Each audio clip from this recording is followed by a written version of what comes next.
भगवान का नाम ही सुखों की खान है। जब इंसान भगवान का नाम लेता है और लगातार लेता चला जाता है तो आने वाले पहाड़ जैसे कर्म कंकर में बदलते चले जाते हैं।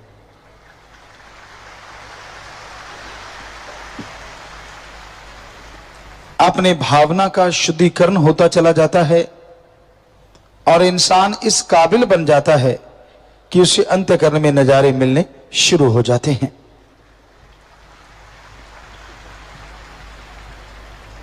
सुमरन करने के लिए कोई अलग से टाइम, अलग से समय की उतनी जरूरत नहीं जितना कि सुमरन करना जरूरत है।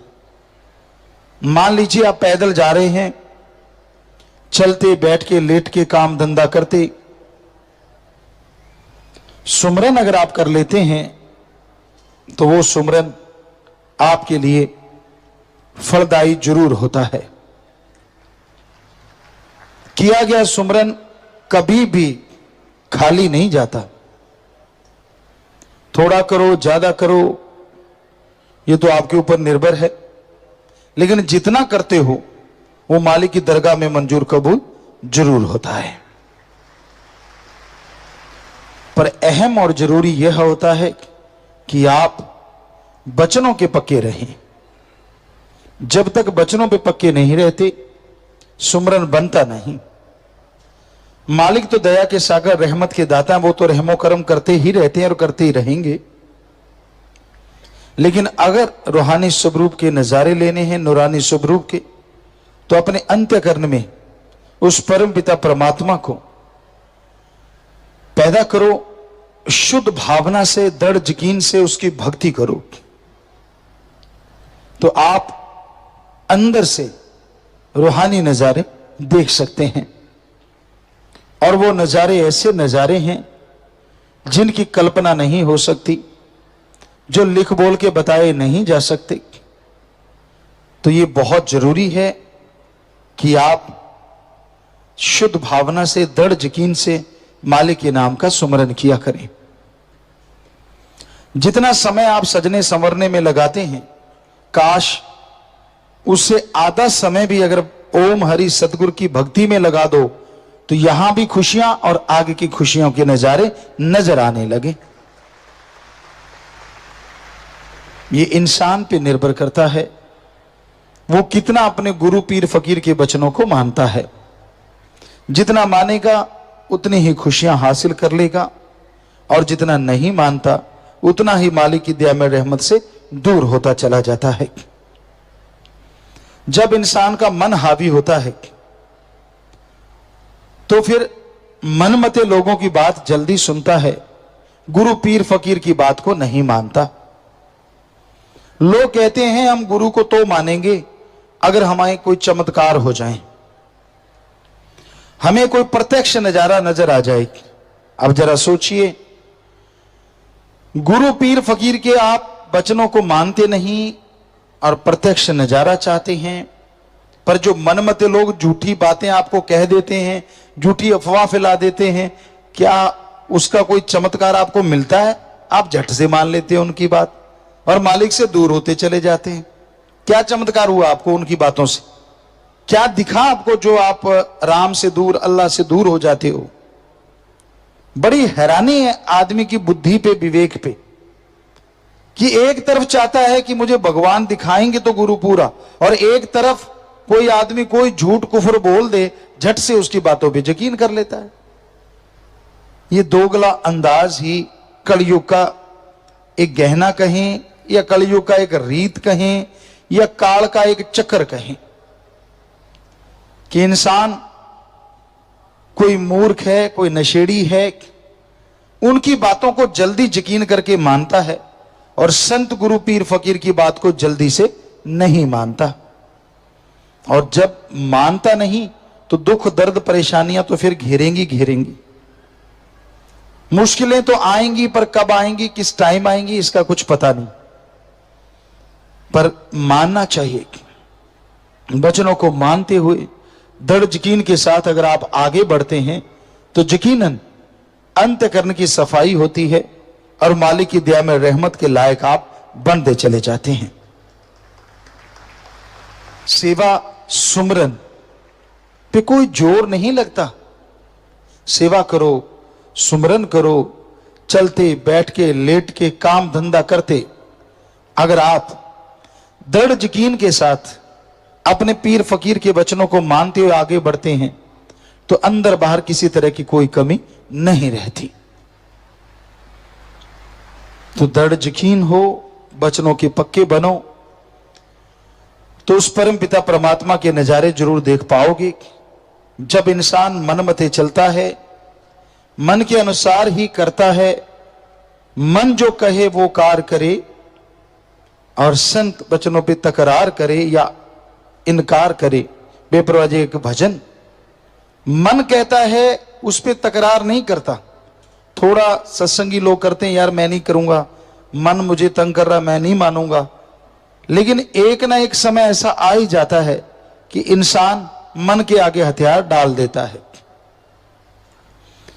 और संत पीर फकीर कहते कि तू ये काम कर भाई, आपस में प्यार करो, आपस में बेगर्ज निस्वार्थ भावना से एक दूसरे की मदद किया करो, तो इंसान सुनता नहीं।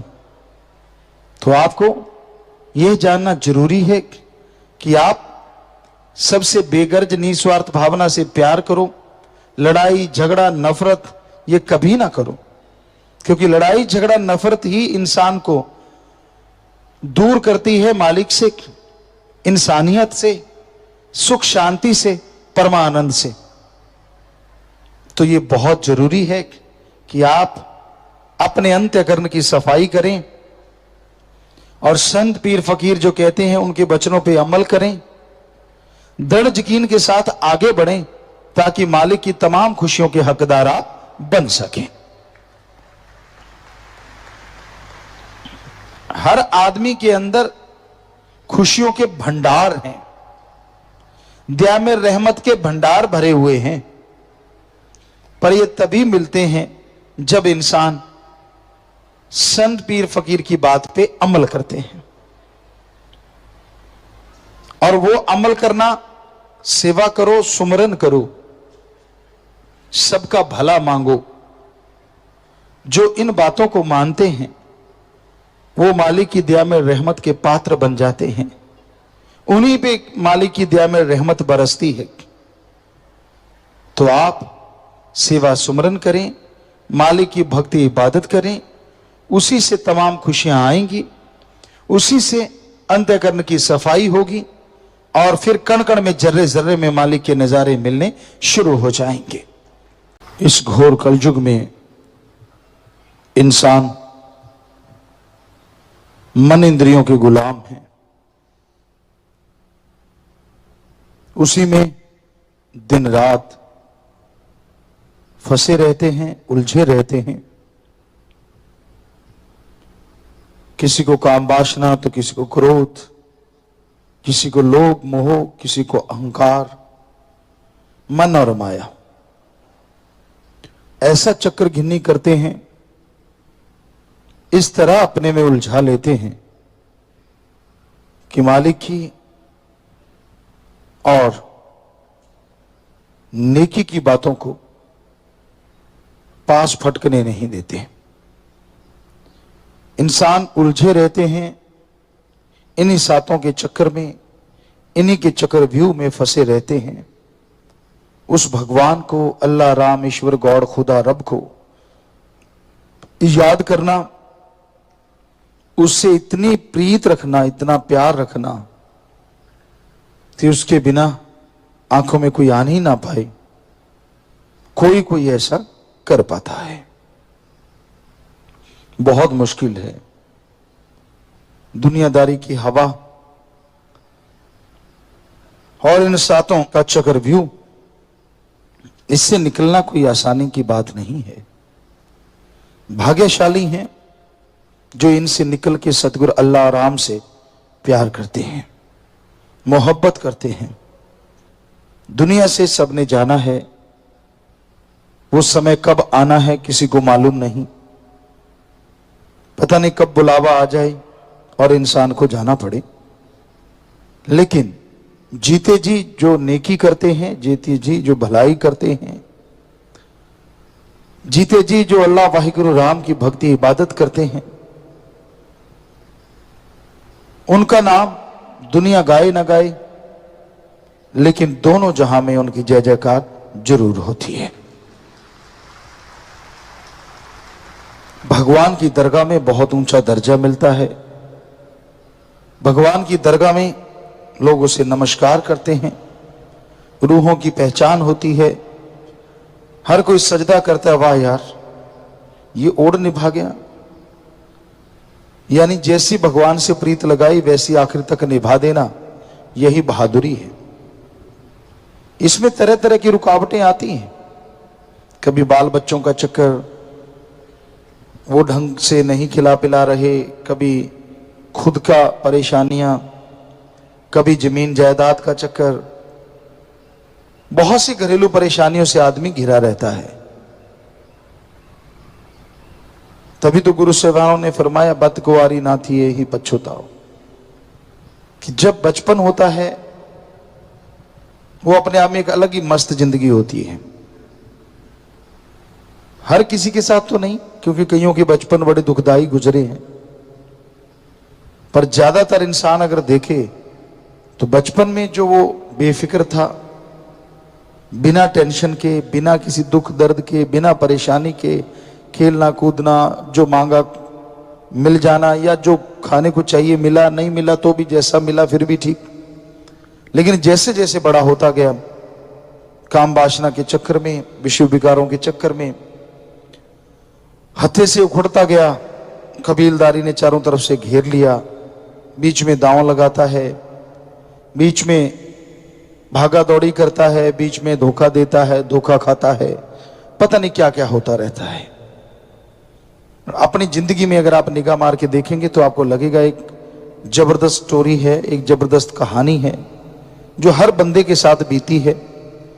किसी की सुखमय है तो किसी की दुखदाई है, लेकिन भाग्यशाली धन्य वो मां बाप जिनके बच्चों ने मालिक से प्रीत ओढ़ निभाई है।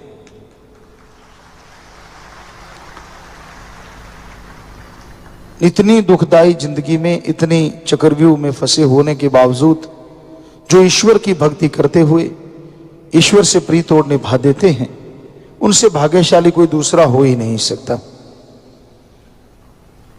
और उनकी वजह से जब वो ओढ़ निभा के जाते हैं तो आगे दरगाह में जो रूहें उल्ट फंसी होती हैं या किसी जूनों में, तो मालिक रहमो करम करके पूर्ण गुरु पीर फकीर की उस रूह को हुक्म दे देते हैं कि अपनी रूहों को साथ ले जा। तो अपने पिछले बुजुर्गों को, फंसी हुई रूहों को भी निकाल के ले जाते हैं, इसलिए भी जय जयकार होती है। तो ये कोई मालिक से प्रीत लगाना बड़ा आसान है, लगा के ओढ़ निभाना मुश्किल है, लेकिन इसका मतलब असंभव नहीं है। तो मालिक का प्यार मोहब्बत की जाग हमेशा लगती रहे, सुमरन करते रहो, सेवा करते रहो, और अंत्यकरण में तड़प रखो। पता नहीं वो सपने में कब दीदार दे जाए, पता नहीं वो जागते हुए कब मिलके मिलनसार बना जाए, और वो पता नहीं कब नूरी दर्श दीदार से माला माल कर दे। ये उस मालिक की मर्जी है। इंसान कह तो देता है, मैं तो घंटा सुबह शाम सुमन करता हूं, बहुत भक्ति करता हूं, मुझे मिला क्यों नहीं? क्योंकि बाकी घंटों में पता नहीं क्या क्या करता है, पता नहीं बाकी जिंदगी जो गुजर गई उसमें क्या क्या गुल खिलाए। बड़ा उतावला हो गया भगवान को पाने को, घंटा सुबह शाम देखिए ताने देने लगा, उलाने देने लगा, मुझे मिलता क्यों नहीं? और जो जो गुल खिलाए हैं, कितने घंटे बर्बाद किए, कभी उनका जिक्र किया? कभी वो दिमाग में आया यार मैंने क्या क्या कर रखा है?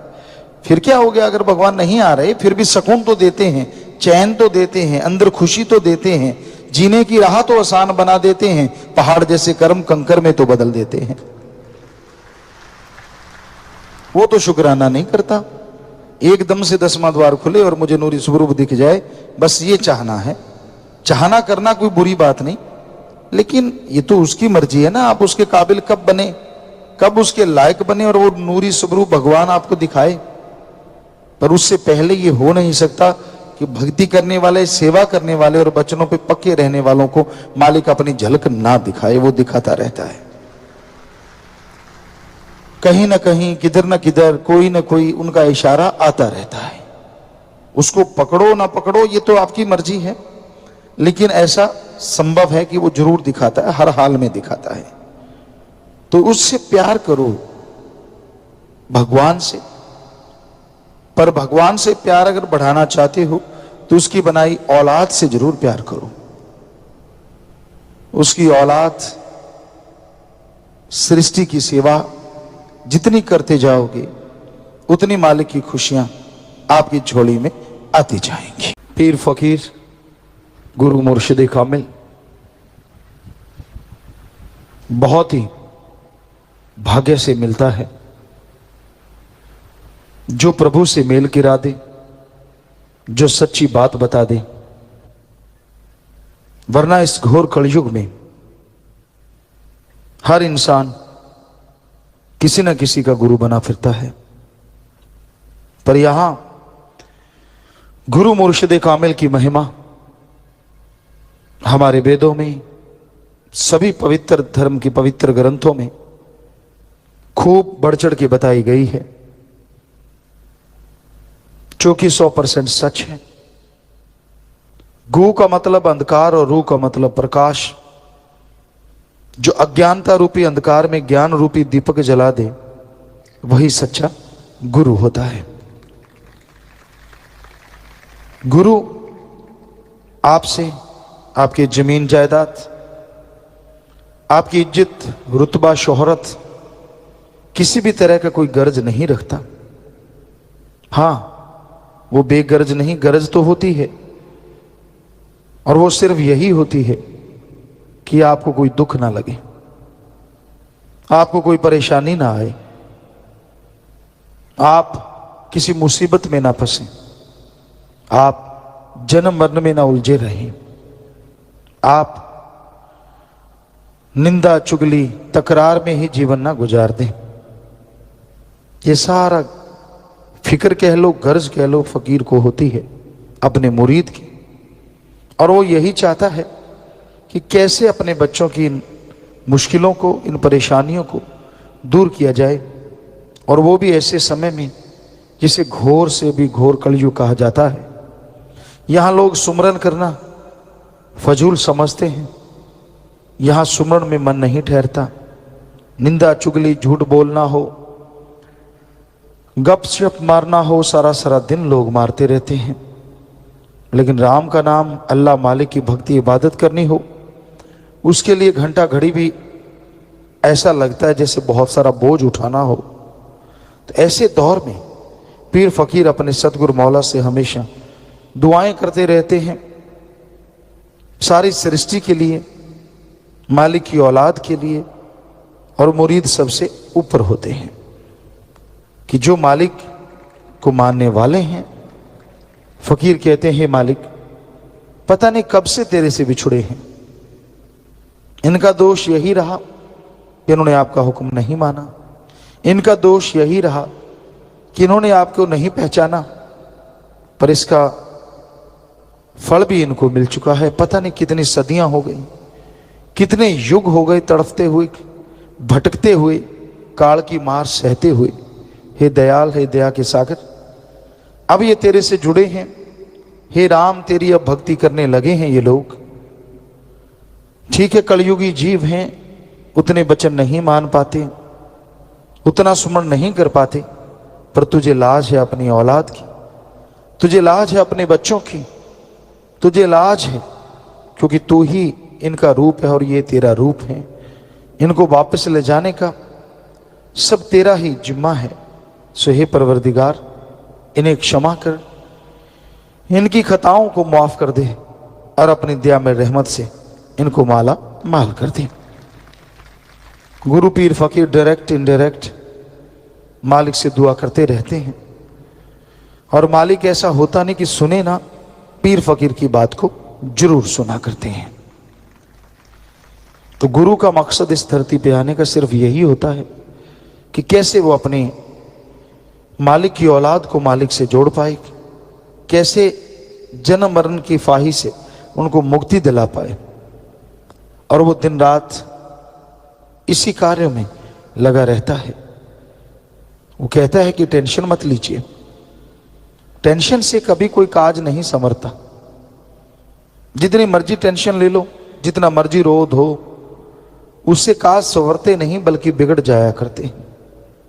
एक ही तरीका है, सतगुरु पे दृढ़ यकीन रखो और सुमन सेवा करते हुए सब कुछ मालिक पे छोड़ दो। मालिक फल तू दे देना है, मैं नेक कर्म करूंगा, हक हलाल कड़ा परिश्रम करूंगा। हे प्रभु, हे ईश्वर, तेरी भक्ति करता रहूंगा। तू कृपा निधान है, जरूर कृपा करेगा। तू जाने तेरा काम, बस व्यवहार के सच्चे बनो, सेवा सुमन करते रहो, कभी किसी का दिल ना दुखाओ। बेपरवाह जी ने भजन की 4 लाइनें बनाई हैं जिसमें पूरी जिंदगी का सार है। इस जन्म में ये 2 काम करो, एक नाम जपो और प्रेम करो। किसी जीव का दिल ना दुखाना, कभी मौत याद रखो, मालिक से डरो।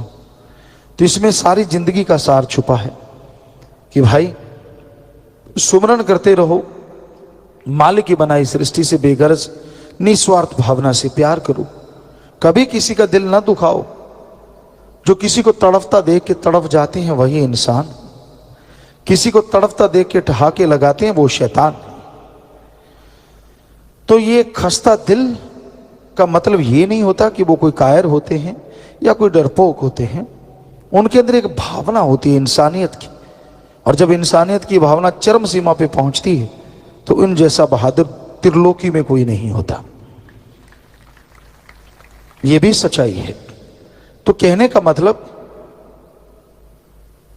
ये 2 कार्य अति जरूरी है, सुमरन करो और मालिक की सृष्टि से निस्वार्थ बेगरज मोहब्बत करो। दृढ़ यकीन के साथ मालिक के रास्ते पे चलते रहो और मालिक से हमेशा डर रखो, ताकि बुरे कर्म करने लगो तो ये याद रहे कि वो देख रहा है। क्योंकि इंसान जब सत्संग में आता है तो उसका बुद्धि विवेक कुछ और होता है। जब एकांत में अकेला होता है तब मन गुरु होता है और इंसान चेला होता है। तब मन की ही बातें चलती हैं, मन सिखाता है, मन समझाता है, मन रास्ता दिखाता है। लेकिन जो सुमन करते हैं, जिनको दृढ़ यकीन है, कितना भी मन गुरु बना रहे उसकी दाल गलने नहीं देते। बातें आ गई, ख्याल आ गए, लेकिन उस पर चलते नहीं, तो वो भी मालिक के प्यारे होते हैं, वो भी दृढ़ यकीन वाले होते हैं। वरना मन बड़े बड़ों को पानी पिला देता है। इसलिए सत्संग सुनना, सेवा करना और सुमरन करना अति जरूरी है, ताकि सत्संग में सुन के जाओ, दिलो दिमाग में बसाओ और फिर मन से लड़ने के लिए आपके काम आए। एक मां बाप अपने बच्चे का बुरा नहीं सोचता, क्योंकि पहले वो पैदा करेगा और फिर बुरा सोचेगा। समझ नहीं आती ऐसा क्यों होगा। कलयुग में हो सकता है ऐसा होता हो कहीं ना कहीं, क्योंकि कलयुग में हर चीज संभव है, लेकिन सभी ऐसे नहीं होते। मां बाप के लिए बच्चा कितना भी बड़ा हो जाए, उसके बच्चे के भी बच्चे हो जाएं, पर वो रहता बच्चे का बच्चा ही है। मां बाप को बिल्कुल दुदकार दे, बुलाए ना, ध्यान ना दे, फिर भी रहता बच्चे का बच्चा ही है। जरा सोचिए, जो आप बच्चे वाले यहां बैठे हैं, जिसके बेटे हैं बेटियां हैं, जरा सोच के देखिए, अगर मां बाप का दिल इतना बड़ा हो सकता है तो गुरु पीर फकीर तो दोनों जहान का मां बाप होता है। अपने दिल पे हाथ रख के देखिए तो सही कि अगर आप अपने बच्चे का बुरा नहीं सोच सकते, आप कितनी देर नहीं सोच सकते, जितनी देर इस धरती पे हो फिर तो चले जाना है। पर गुरु पीर फकीर तो यहां भी और वहां भी, दोनों जगह ध्यान रखने वाला है। वो बुरा सोचना तो दूर, कभी कल्पना में नहीं लाता। आदमी की जैसी सोच होती है वैसा सामने वाले को तोलता रहता, उसी तराजू पे वैसा ही उसकी समझ में आता रहता है। नहीं अब ये होगा, नहीं अब वो सोच रहे, अब नहीं ये। जैसी खुद की सोच बदलती है, जैसी करबट मन दिलाता रहता है, वैसा उसको लगता है कि पीर फकीर नहीं, ऐसा नहीं होता। गुरु पीर फकीर कभी किसी का बुरा नहीं सोचते। उन्हें कोई गालियां दे ले, बुरा कह ले, गलत बोल ले, उसकी मर्जी, वो मर्जी का मालिक है। लेकिन संत पीर फकीर का हाथ जब भी उठता है तो दुआ के लिए उठता है, भले के लिए उठता है, अच्छे कर्म करवाने के लिए उठता है। कभी वो बुरा किसी का सोचते ही नहीं। तो ऐसे गुरु पीर फकीर शास्त्र नाम शाह मस्तान दाता रहबर मालिक स्वरूप जो हमें मिले और आप दृढ़ यकीन रखें तो यकीनन इस जहान तो क्या, अगले जहान के काज संवरते आपको नजर आने लगेंगे। तो दृढ़ यकीन अति जरूरी है इस कलयुग में।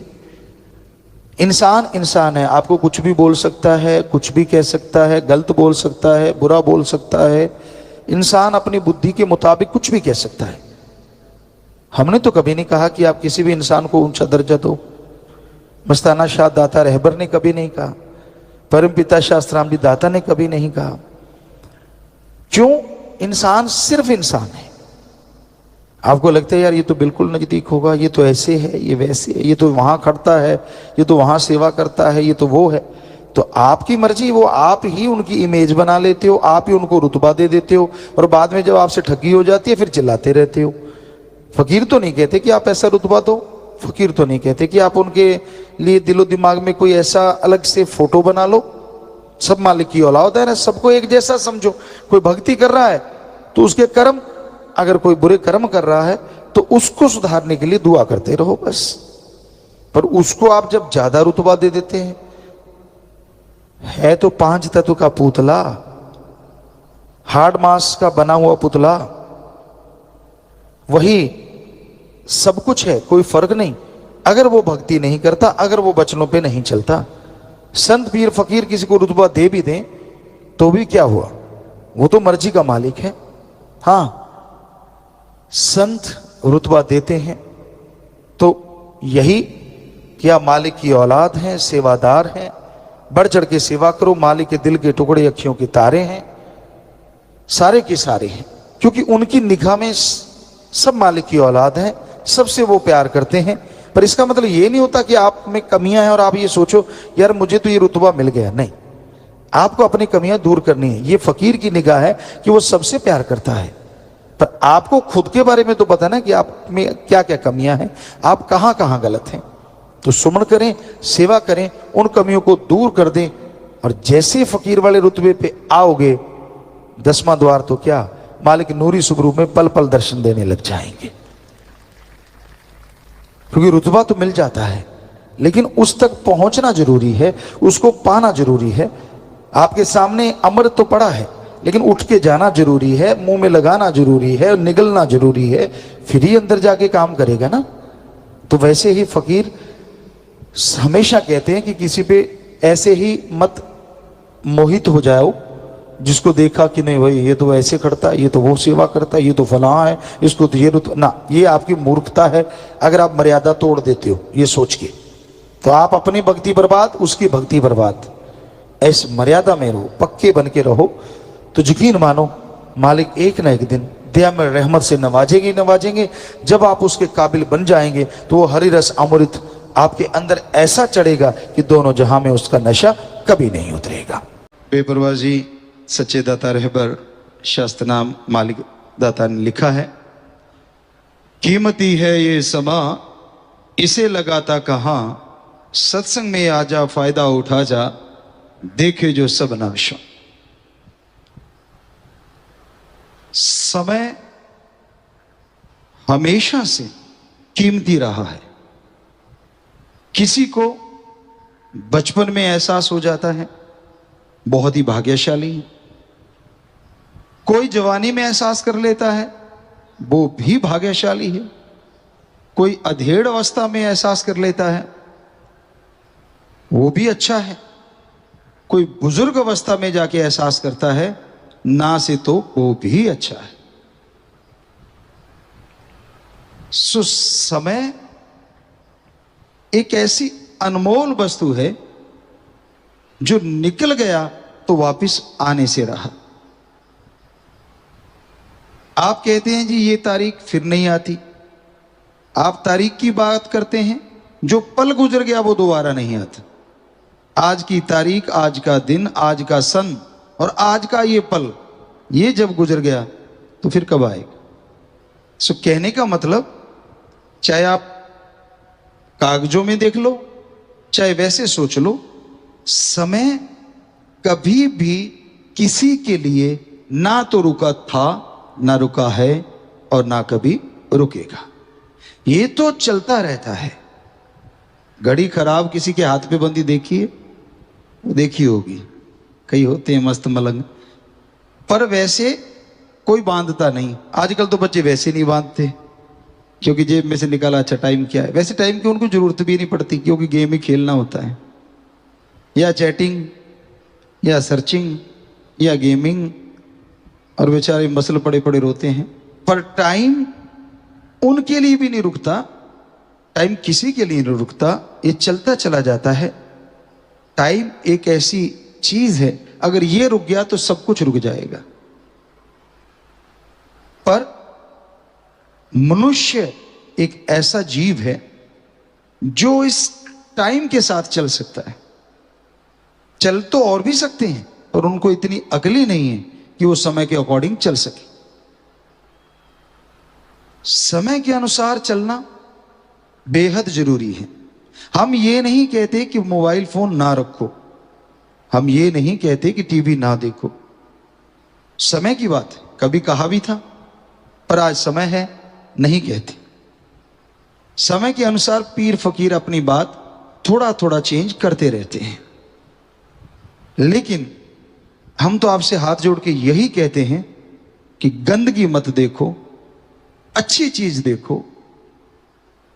सीखना है तो इन्हीं डिवाइस पे बहुत कुछ सीखा जा सकता है, बड़ी तरक्की की जा सकती है और बहुत कुछ कमाया भी जा सकता है। लेकिन आप गवाते ज्यादा हो, कमाते कम हो।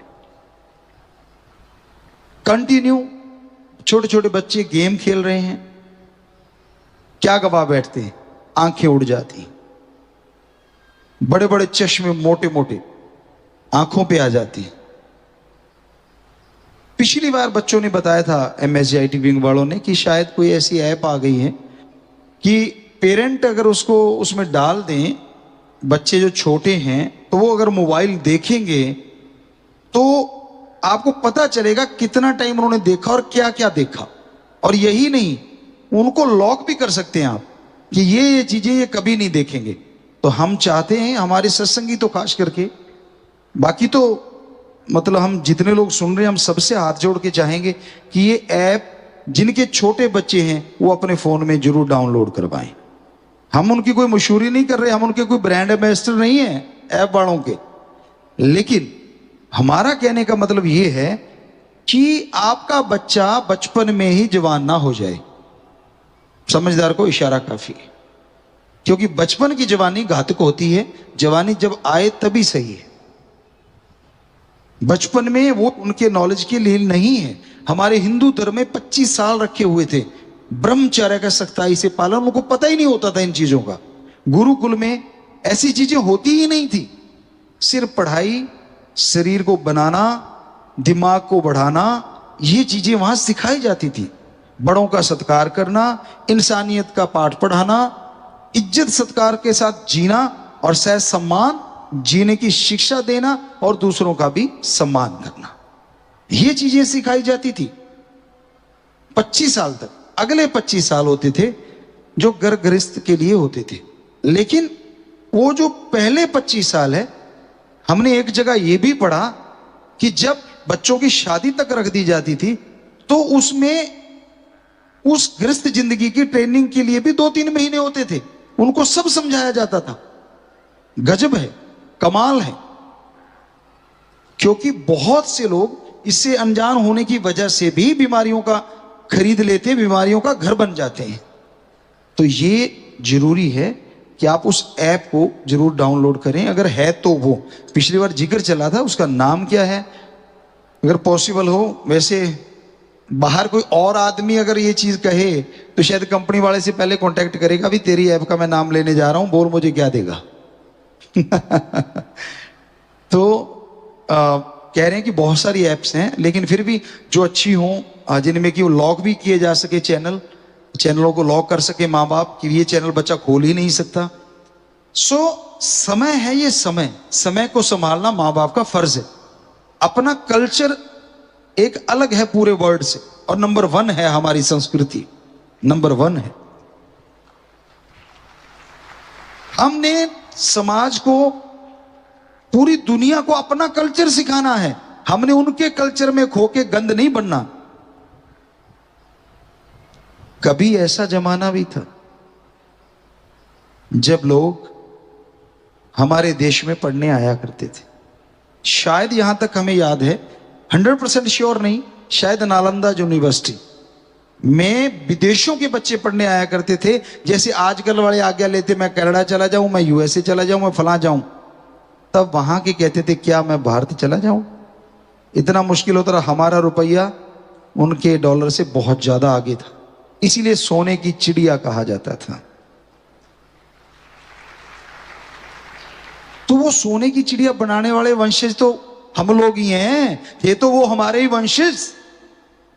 फिर हम क्यों अपनी संस्कृति छोड़ के दूसरों की तरफ बढ़ते जा रहे हैं? आप याद रखिए, पूरा वर्ल्ड एक दिन हमारी संस्कृति का कायल होके रहेगा। उनको चाहिए शांति, आत्मिक शांति, जो वो अशांत होते जा रहे हैं, और आप उनको फॉलो कर रहे हैं, और वो ढूंढ रहे हैं मेथड ऑफ मेडिटेशन। हमारा गुरु मंत्रा, जिसका नाम मेथड ऑफ मेडिटेशन है, जिसे कलमा, नाम, शब्द, अलग अलग धर्मों में अलग अलग नाम, वो उसकी तरफ आ रहे हैं, और हम उनकी गंदगी की तरफ जा रहे हैं। हमारे बच्चे बहुत सारे, बड़े दर्दनाक चीज है ये। पूरा वर्ल्ड कायल है हमारी संस्कृति का। तो ये आप मानो ना मानो, एक दिन ऐसा आने वाला है, क्योंकि शांति मिलेगी तो हमारे संत पीर पैगंबरों के बताए हुए मार्ग से मिलेगी, और कहीं वो लटकता हुआ आम अमरूद का पेड़ नहीं है, यहां से तोड़ के कोई खा लेगा और आत्मिक शांति आ जाएगी या पीस ऑफ माइंड आ जाएगा। ऐसा हो ही नहीं सकता। वो मेथड ऑफ मेडिटेशन ही है, वो गुरु मंत्रा ही है, जो आत्मा को शांति दे सकता है, जो दिमाग को शांति दे सकता है। समय को संभालो, अपनी संस्कृति महान है। क्यों गिर रहे हो अपनी संस्कृति से? कहते नहीं जी आप तो रूढ़िवादी विचारों के हो। तो आप कौन से विचारों के हो?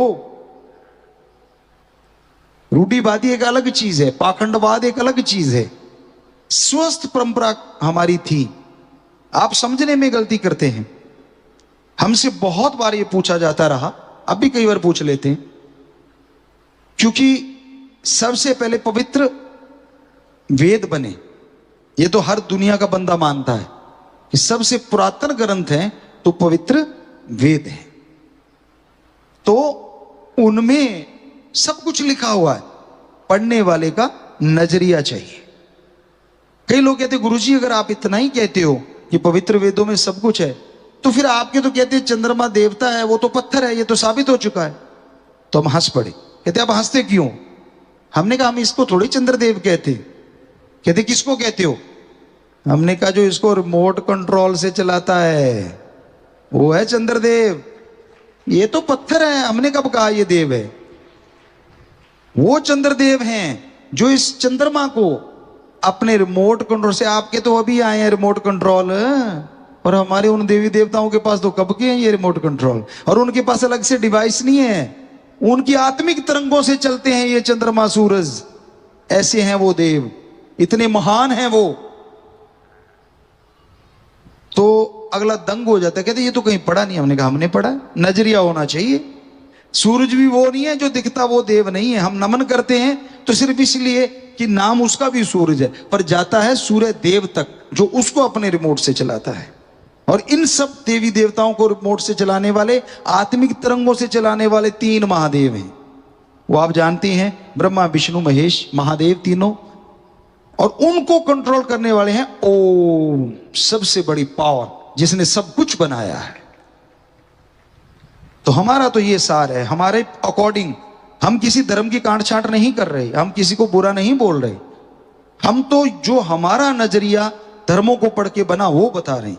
पवित्र वेदों में समुद्र है ज्ञान का, लेकिन आपको नॉलेज नहीं है तो आप चुप हो जाते।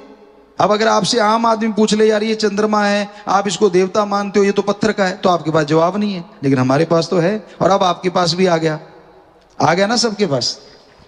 तो हकीकत है ये, लेकिन इसको कोई इस नजरिए से बताता ही नहीं, इस नजरिए से किसी को समझाता ही नहीं। तो इसलिए लोग कहते हैं हिंदू धर्म तो जी ऐसे पाखंडवाद, नहीं, बिल्कुल गलत है। ये तो एक विज्ञान का समुद्र है पवित्र वेदों में छुपा हुआ। पढ़ने वाले का नजरिया चाहिए, पढ़ने वाले का दिमाग चाहिए, बड़ा कुछ लिखा हुआ है। बाकी धर्म भी सेम है, लेकिन हम सिर्फ हिंदू धर्म का इसलिए कह रहे हैं क्योंकि वो सबसे पुरातन पवित्र वेद हैं, पवित्र ग्रंथ है। बाकी लिखा सारे धर्मों में ऐसा ही है।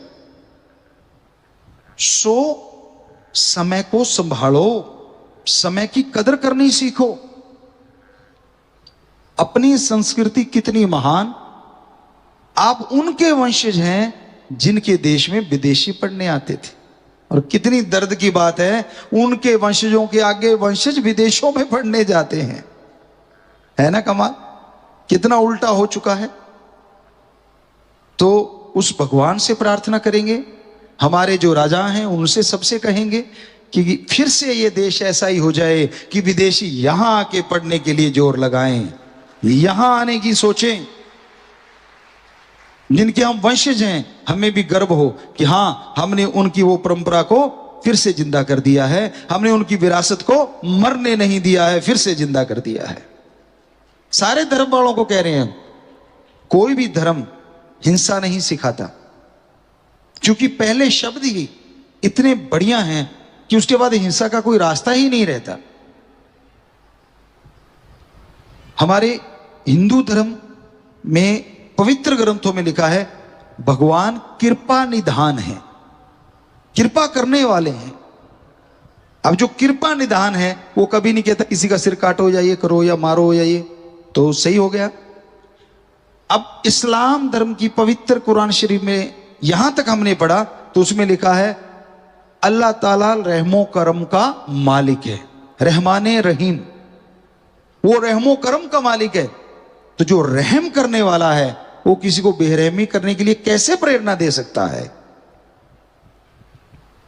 हमारे सिख धर्म में गुरु साहिबानों की पवित्र गुरुवाणी में, श्री गुरु ग्रंथ साहब में साफ लिखा हुआ है कि जो वाहिगुरु है वो दया दा समुंदर है, और जेड़ा दया दा समुंदर हो सकता है वो किसी से अत्याचार कर ही नहीं सकता। और यही ईसाई धर्म भी कहता है कि वो काइंड है, काइंडनेस उसी से ही आई है, सब कुछ उसी का दिया हुआ है। तो वो कैसे किसी को कह देगा किसी को मारो या किसी को तड़पाओ। तो हम भूल चुके हैं अपने धर्मों के पहले शब्दों को, यानी ए भी भूल गए हम, बी तो बाद की बात है, ए बी सी क ख ग का ही बोले बैठे हैं। जो पहला शब्द है हमारे धर्मों का वो हम भूल गए हैं, वो रहम करना है, दया करना है, क्योंकि वो कृपा निदान की औलाद कभी राक्षस नहीं हुआ करती। देवी देव भी दया के सागर के नुमाइंदे हैं। और फिर इंसान भगवान की बनाई सर्वश्रेष्ठ कृति है, सर्वश्रेष्ठ है प्रभु का बनाया इंसान। तो फिर ये तो दयालु अपने आप ही हो गया। जो दया नहीं करता, जो रहम नहीं करता, वो ना तो देवता हो सकता है ना वो इंसान हो सकता है। उसी को ही शैतान या राक्षस की उपाधि दी गई, और उनके कोई सींग नहीं है, वो एक अलग लोक है। अगर कोई ऐसा है जो हमने धर्मानुसार पढ़ा, सर्च किया, तो वो एक अलग लोक हो सकता है। यहां सिर्फ वही लोग हैं। लेकिन अगर यहां धरतियों में देखें तो वो लोग जो दया रहम को छोड़ गए, वो लोग धर्म का नकाब तो पहनते, धर्म का कर्म छोड़ गए, वो लोग ही राक्षस या शैतान की श्रेणी में आ जाते हैं और उनके सींग नहीं लगे होते। तो भाई, परमात्मा ने, अल्लाह वाहिगुरु राम ने हमें सर्वश्रेष्ठ बनाया है। क्यों गिरते जा रहे हैं? बेपरवाह जी के एक भजन में शायद कहीं आता है, या उन्होंने व्याख्या में कभी बोला, हमें अच्छे से ख्याल है कि पशु जितने होते हैं उनका मुंह नीचे को होता है, और आदमी का तो मुंह सीधा है, ऊपर आदमी देख सकता है, पशु कम देख पाते, देखते हैं, लेकिन मुंह तो शायद चलते हैं जब नीचे रहता है। तो तू नीचे वाली चीजों में क्यों खोया हुआ है, ये ऊपर वाली चीज की तरफ क्यों नहीं आ रहा? तुझे तो ऊपर की तरफ आना चाहिए। ये जो 10वां द्वार हिंदू और सिख धर्म में बोला, इस्लाम धर्म में मेहराब, इंग्लिश फकीर very very deep sleep point जिस जगह को कहते हैं, इसकी तरफ आ, जरा ऊपर उठ। क्यों भोग विलासों में खोया हुआ है, क्यों इंद्रियों में खोया हुआ है? कभी ऊपर उठने की कोशिश तो करके देख। अरे वो सर्वशक्तिमान सर्वज्ञाता वो ओम अल्लाह वाहिगुरु गॉड खुदा रब का रास्ता यहीं से खुलेगा। इसलिए कम से कम तू तो सही सोच रख।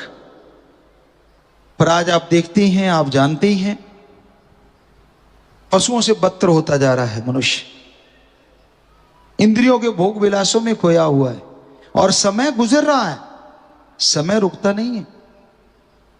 गुजरने का मतलब दूसरे शब्दों में कहें तो जीवन बीत रहा है, यह कहीं रुकने वाला नहीं है।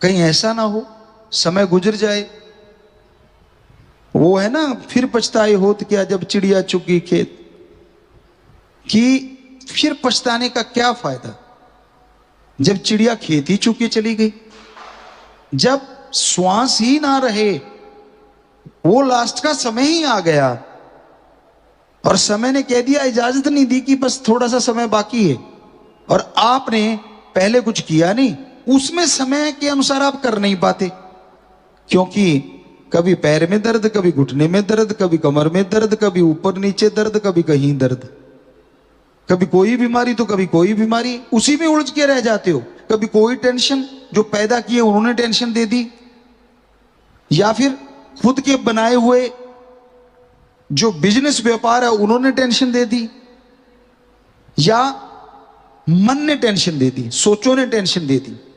आप तो उन्हीं में उलझ गए, क्योंकि उम्र काफी होगी ना, जिंदगी के कई पड़ाव पार कर चुके आप, तो वो पड़ाव ही आपके अंदर घूमते रहते, निकलने का नाम ही नहीं लेते आप उनसे बाहर। तो फिर कैसे जपोगे राम का नाम? और नहीं जपोगे तो ये समय बर्बाद हो गया, यानी जीवन गया, खत्म हो गया आपका। यार आप कितनी जिज्ञासा होती है आदमी के अंदर। हम आज भी स्टूडेंट हैं, आप में से किसी के अंदर भी कोई गुण दिखता है हम फौरन ग्रहण कर लेते हैं, आपको अपनी हकीकत बताते हैं, as a human being, as a इंसान, एज ए संत पीर फकीर, वो तो शास्त्र नाम शाह मस्तान है, वो हम है ही नहीं, हमारे शरीर में वही काम कर रहे हैं। पर एज ए इंसान आज भी हम स्टूडेंट है, और हमें लगता है हमेशा स्टूडेंट ही रहेंगे। हर आदमी में कोई ना कोई गुण जरूर होता है, बस निगाह गुण की तरफ होनी चाहिए। चाहे कितना भी बुरा इंसान क्यों ना हो, जब मेरी निगाह ढूंढी गुण रही है तो मैं उसमें से जरूर कोई ना कोई गुण निकाल लूंगा, उसको लेके अपने आप को परिपूर्ण करो। ये है हमारी कल्चर, ये है हमारी सभ्यता। लेकिन आप तो गुण तो अपने गाते हो, मैं ऐसा हूं, मैंने ये किया था, मैंने वो किया था, मैं ऐसा था, मैं वैसा था। जो खुद का गाते हैं ना वो उड़ जाया करता है, और जो दूसरों का गाते हैं वो आ जाया करता है। दूसरों की तो आप बुराइयां गाते हो तो वो आपके अंदर आ जाएंगी, और खुद के गुण गाते हो वो उड़ जाएंगे। क्या कभी आप में हिम्मत पड़ी है खुद की बुराई गाने की? पर्दे के पीछे क्या क्या होता है, कभी बोले हो किसी को? ना जी ना, इज्जत का सवाल है। तो फिर दूसरों की कैसे बेइज्जती करते रहते हो भाई? दूसरों की बुराइयां क्यों गाते हो? कौन सा परमिट मिला हुआ है आपको? क्यों समय बर्बाद करते हो? क्या यह समय की बर्बादी नहीं है? नशा करना बहुत ही बुरी चीज है, लेकिन कोई बीड़ी पीता है, सिगरेट पीता है, क्यों पीता है? कुछ पल के लिए उसको नशा आता होगा। पर ये चुगली निंदा में कौन सा नशा है जो आप करते हैं? हमें बताइए तो सही, क्या नशा है इसमें? कुछ भी तो नहीं, सिवाय टेंशन आपको देने के। जितना चुगली निंदा बुराइयां गाओगे दूसरों की, हमसे लिख के ले लो, 10 दिन बाद आप चेक कर लेना, आपके दिमाग में ज्यादा टेंशन होगी 10 दिन पहले से, गारंटी है इस बात की।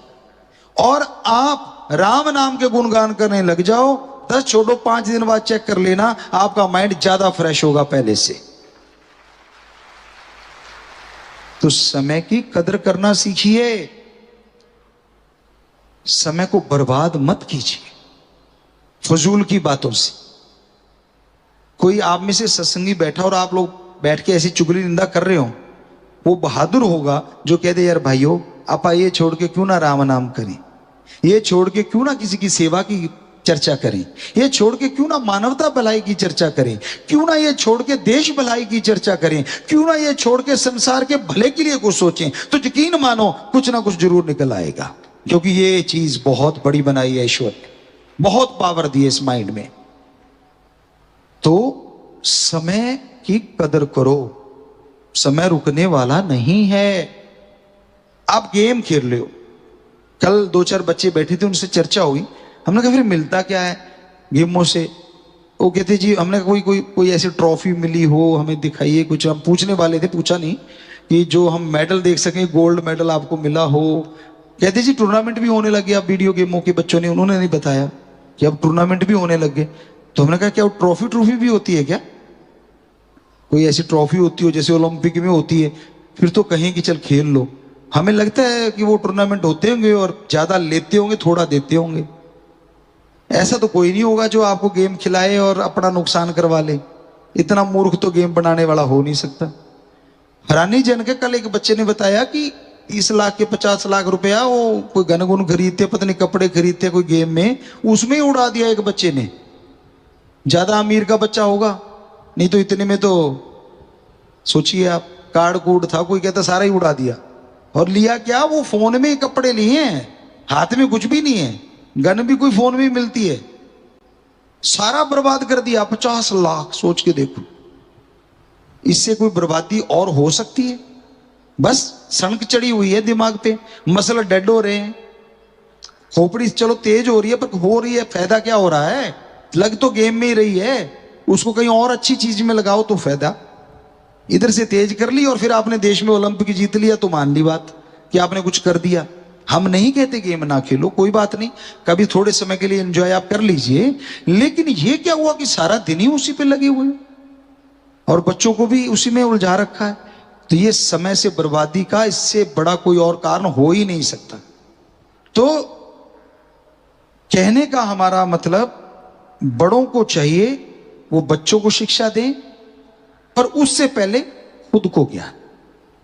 जो अपने आप को ज्ञान दे लेता है ना, वो दूसरों को ज्ञान दे सकता है। आपको पहले भी एक बात सुनाया करते थे, आज बाई चांस ख्याल में आ गई। एक सज्जन थे, वो अपने बेटे को रोज सिखाते थे, बेटा झूठ नहीं बोलना चाहिए। तो बच्चा भी सुनता था, कहता ठीक है पापा झूठ नहीं बोलूंगा। वो नौकरी करता था वो सज्जन, बच्चे का पापा। तो एक दिन उसके बॉस का फोन आ गया, उसने बंक मारा हुआ था, यानी दफ्तर नहीं गया हुआ था। तो फोन आ गया और पता चल गया नंबर, आजकल आपको पता हाईटेक है सारा सौदा, पता चल गया बॉस का नंबर है।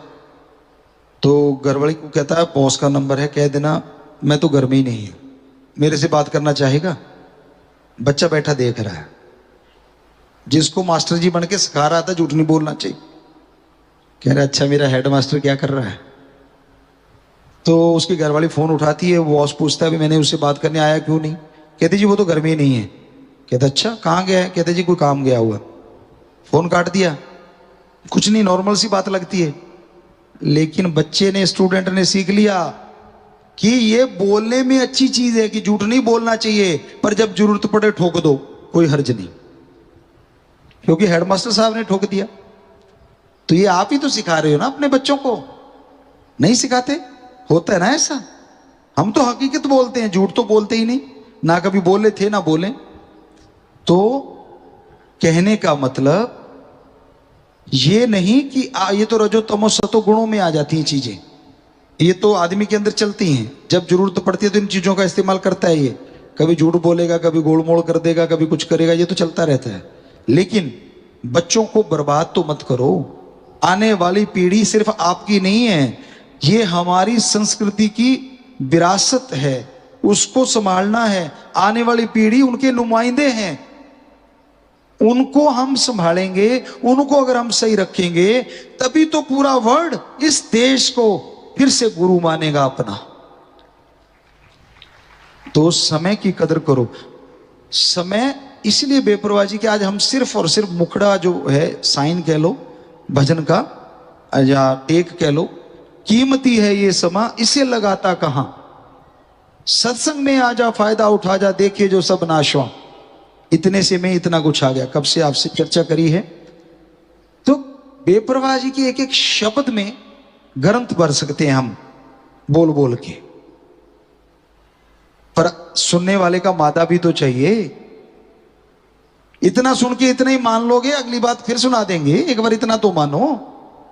मानने के लिए तो आपको दो बच्चे नहीं मांगे, ज्यादा चीज तो मांगी ही नहीं। और जो नए भाई सुन रहे हैं, एक ही बात वो मान ले, सिर्फ एक ही चीज कि जहां भगवान ना हो वहां पे बुरा कर्म कर लेना, और यहां भगवान हो वहां अच्छा ही करना है, कभी बुरा कर्म ना करना। बस एक बात मानी, दूसरी बात ही नहीं मांगते। पर आपको थोड़ा सा बता दें, वो खस्म आपके अंदर है। जब कुंडी लगाओगे अंदर हो तो आपके अंदर है, अंदर से कैसे निकालोगे? तो कहां नहीं है, फिर क्या कैसे करोगे बुरा कर्म? मांगी एक ही चीज है, देखो ज्यादा तो हमने मांगा नहीं। सो पीर फकीर संतों का तो काम ही ये होता है सच बताना। सच कड़वा होता है, वो तो अब सारी दुनिया जान गई। सच बोलने के लिए जिगरा चाहिए, और ये शास्त्र नाम शाह मस्तान साईं जी ने ऐसा जिगरा दिया है। सच बोलते थे, बोल रहे हैं और बोलते रहेंगे। हो ही नहीं सकता कोई हमें सच बोलने से रोक। सच तो बोलेंगे ही बोलेंगे, और जो सच है।